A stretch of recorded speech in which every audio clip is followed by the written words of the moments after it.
Hello, welcome to my presentation, where I'll be showing you how to get from this all the way to a business like this in VBC. Welcome to the VBC guide, where I'll be showing you how to form great businesses. Hi, my name is Akash Goda, and I'm a sophomore from Foothill High School. I'm ranked number 1 in the class whenever we do a VBC activity, and I have tons of experience in the VBC retail sector. So in today's presentation, we'll be going over how to form great businesses and the 10 steps to succeed in your venture. After that, we'll go into promotion for your businesses with examples straight from the simulation. And along the way, I'll be sharing insights from my own experience. So let's get started. So when we want to form great virtual businesses, we follow these 10 steps. Firstly, you choose the best location and you understand the loans for that location and the startup's cost. After that, you want to smartly schedule your staff and your hours and making sure that you have intelligent placement and neat backrooms within your store. Once you're all set up, you want to have elongated margins to maximize your profit and supervised feedback to make sure you're not driving away your customers. Once you're all up and running, you want to minimize your shrinkage, expand your business carefully, and have sustained oversight over your operations. So let's start off with the best location for you. Are you going to start in the downtown or suburbs? That's your main decision, and to do that, consider your expenses and identify your target market. You want to make sure your product line matches with your consumer. In my experience, I used a big outskirts store for a cheap sporting goods store, and for a luxury grocery store, I kept mine in the center of downtown, as seen on the images. They each have different costs, and they each have different profit margins, so make sure to choose wisely. Once you've chosen your location, you want to understand your loan options. Make sure that you have enough room in your budget to get this loan and pay off your startup expenses, and you can also pay it off in time and quickly. Make sure to also keep in mind your store traffic and your margins. Here are my recommendations based on these factors. For small stores in the outskirts, go for $10,000. For big stores in the outskirts or for small stores in downtown, I would suggest going for the $25,000 or the $50,000 options. For a big store in the downtown, since the rent is high, you would want to go for the $100,000 loan. Just make sure that you can pay all of these back in time. After that, you want to make sure that you're scheduling your store hours and staff smartly. This depends on your niche. What are you selling and how are you selling it? So remember to staff based on your traffic flow. This may be time of day or even month to month. You have more customers in certain times of day. For example, I have more customers from 3 to 11 p.m. rather than 7 to 11 a.m. So I accounted my staffing levels for this.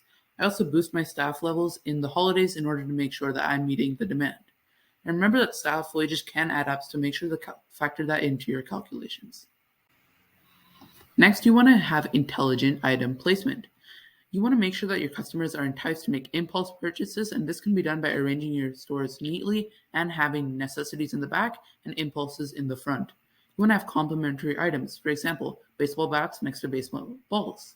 And you want to have high theft items in the front near your cashiers to mitigate your shrinkage. This really helps boost your bottom line.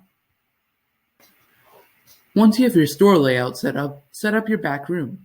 You want to have neat and efficient backrooms where you maximize your shelving and your stocker capability. Once you have your backroom set up, you want to update your purchasing levels frequently as customer tastes change. Make sure that you're constantly updating this, as it's often overlooked and it can really set you apart from your competition. Once you have your items ready, you want to make sure you're setting your pricing effectively with elongated margins. I say elongated because you want to stretch them as far as possible without driving away customers. You really want to maximize this. I would say start with a global margin, like I did 38% for my sporting goods store, and based on customer feedback, reduce it. Like for example, hockey pucks and soccer balls were constant items of complaint, so once I reduced the prices, I stopped getting those complaints. You want to monitor your feedback continuously so that you can keep making these pricing adjustments. So we've covered the 6 elements of startup. Now let's go into the 2 ways that we can keep our business profitable in the long run. The first way is to supervise customer feedback. Remember that nothing is constant in the business world and your customers' preferences always change. Make sure that you're updating these aspects to match their preferences and monitor continuously. For example, in the holidays, I saw that my staffing was too short because the lines were too long and the stockers couldn't replenish the shelves fast enough. So I boosted sales through increasing my staffing during the holiday level.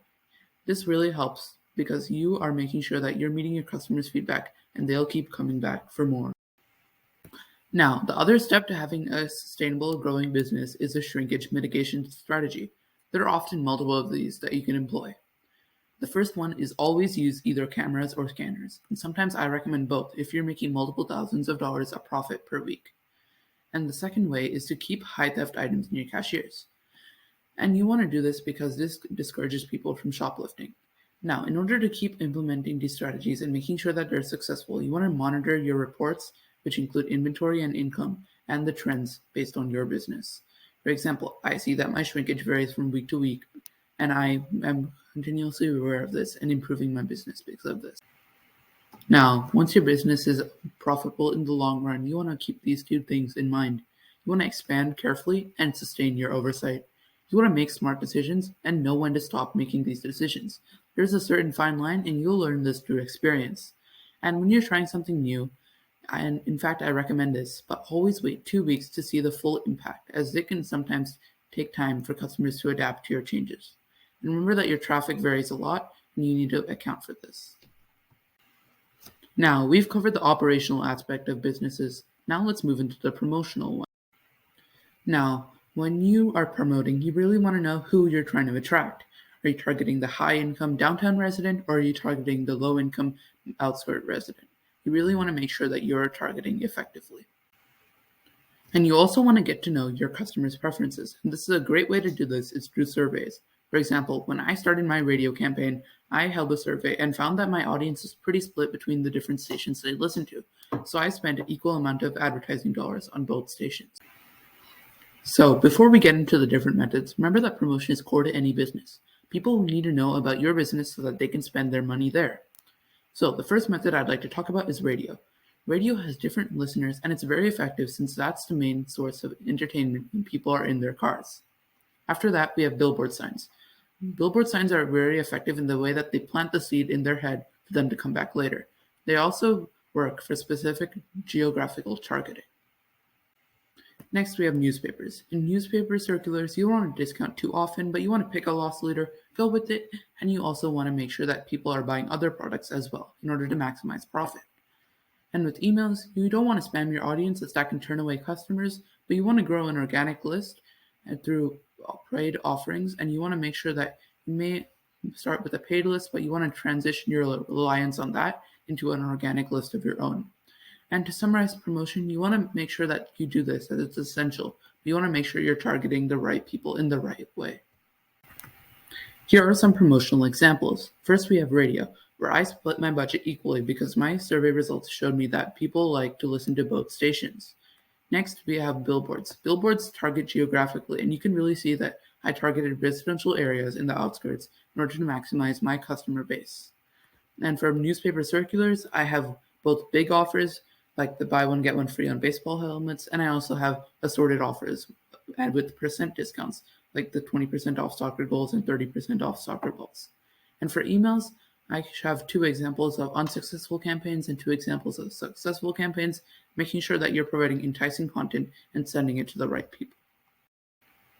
Now, the takeaway from this is that, firstly, you want to form your great businesses by following the 10-step method outlined earlier. And secondly, you want to promote so that your target market knows about your store and will come visit.